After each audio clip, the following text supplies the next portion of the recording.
Hello, everyone. My name is Giuseppe Corsini, and today we're going to be talking about SCP-6175, ChronoSthesia Past.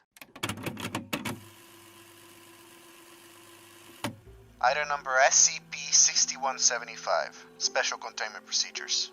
SCP-6175 can only be played by one person at a time, with streaming and Let's Plays being acceptable options to pacify the entity and spread information about it further.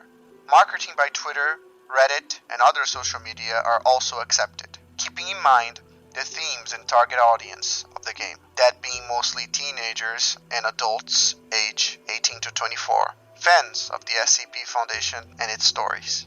Description: SCP-6175, or ChronoSthesia Past, is a point-and-click adventure game that follows Jack, a spacesuit-wearing traveler, waking up in a strange ship with no memory of his past aside from his name and his girlfriend's name, Rosa. He will have to explore the ship to find information about his girlfriend and his memories. Jack will also find different entities who he will be able to interact with and sometimes talk to.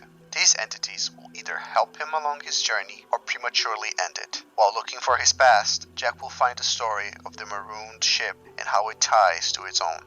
The game's style and gameplay is based off late 90s point-and-click games and escape the room games from the early 2000s. The ship that Jack is in is stranded in space. The art style is mostly cartoonish, but because of the psychedelic elements of the story, art style can vary depending on the level/character design. The game, and most of its lore, will be lifted from the SCP Foundation, with monsters and other characters being taken directly from there. New monsters will also be designed for the game. Monster designs and ideas which all have inspiration from the SCP Foundation and many other literary works.